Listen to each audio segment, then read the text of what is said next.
Bismillahirrahmanirrahim. Assalamualaikum warahmatullahi wabarakatuh. Perkenalkan, nama saya Nasrul dengan stambuk 218095150, mahasiswa Fakultas Hukum Universitas Muhammadiyah Kendari. Dalam video ini saya akan menjelaskan terkait dengan tugas yang diberikan oleh Ibu Rahayu Kojongian SHMH terkait dengan kekerasan terhadap perempuan. Adapun hal yang akan saya jelaskan yakni terdiri dari 5. Yang pertama, pengertian kekerasan terhadap perempuan. Yang kedua, bentuk-bentuk kekerasan terhadap perempuan. Yang ketiga, contoh kekerasan terhadap perempuan. Yang keempat, aturan hukum atau perlindungan hukum terhadap perempuan dari kekerasan atau pelecehan seksual. Dan yang terakhir, yakni solusi. Baik, yang pertama terkait dengan pengertian kekerasan terhadap perempuan. Komisi Status Perempuan PBB, di mana dalam pasal 1 disebutkan bahwa kekerasan terhadap perempuan adalah segala bentuk tindak kekerasan yang terjadi atas dasar perbedaan jenis kelamin yang mengakibatkan atau akan mengakibatkan rasa sakit, penderitaan terhadap perempuan termasuk ancaman, paksaan, pembatasan kebebasan, baik yang terjadi di area publik maupun domestik. Yang kedua, bentuk-bentuk kekerasan terhadap perempuan. Bentuk-bentuk kekerasan terhadap perempuan terdiri dari: pertama, kekerasan fisik berupa pemukulan, tamparan, penjambakan, dibenturkan di tembok, dan segala tindakan yang menyerang fisik atau mengakibatkan luka fisik perempuan. Yang kedua, psikologis berupa umpatan, ejekan, cemoohan, dan segala tindakan yang mengakibatkan tekanan psikologis termasuk ancaman dan pengekangan yang berakibat pada gangguan mental dan jiwa seperti adanya trauma, hilangnya kepercayaan diri, dan berbagai akibat negatif lainnya. Selanjutnya, seksual, berupa perkosaan, pelecehan seksual, hingga pemaksaan hubungan seksual dalam perkawinan atau martial rape.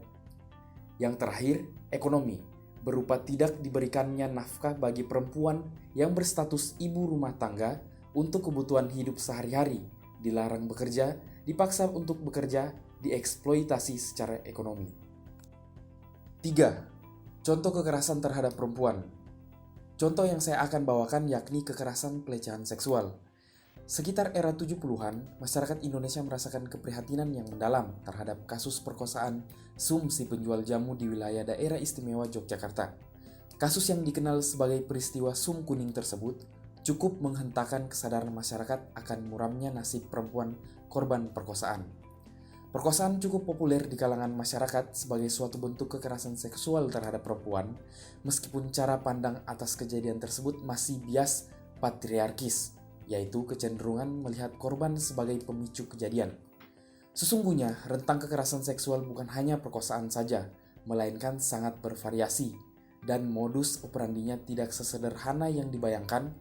Kekerasan seksual mengacu pada suatu perlakuan negatif, menindas, memaksa, menekan, dan sebagainya yang berkonfrontasi seksual.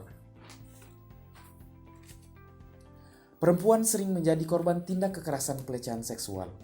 Ada 3 penjelasan besar mengenai terjadinya tindakan kekerasan pelecehan seksual tersebut, yakni yang pertama, penjelasan yang mengarah ke kondisi internal, karakteristik pribadi pelaku kekerasan pelecehan seksual yang menyebabkan kekerasan seksual terjadi. Yang kedua, penjelasan yang mengarah ke alasan-alasan yang melekat pada karakteristik pribadi korban. Di sini, kekerasan pelecehan seksual yang dialami oleh korban diakibatkan oleh tingkah laku korban sendiri yang mengundang atau bahwa korban memiliki karakteristik kepribadian tertentu yang menyebabkan mudah mengalami kekerasan atau pelecehan seksual. Yang ketiga, penjelasan feministik, di mana kekerasan pelecehan seksual terhadap perempuan merupakan produk struktur sosial dan sosialisasi dalam masyarakat yang mengutamakan dan menomorsatukan kepentingan dan perspektif laki-laki, sekaligus menganggap perempuan sebagai jenis kelamin yang lebih rendah dan kurang bernilai dibanding laki-laki. 4. Perlindungan hukum terhadap perempuan dari kekerasan atau pelecehan seksual. Perlindungan hukum terhadap perempuan dari kekerasan atau pelecehan seksual diatur dalam Kitab Undang-Undang Hukum Pidana atau KUHP. Dalam Kitab Undang-Undang Hukum Pidana ada beberapa perbuatan yang masuk kategori kekerasan atau pelecehan seksual, yaitu pertama, merusak kesusilaan di depan umum dalam pasal 281 dan 283 KUHP.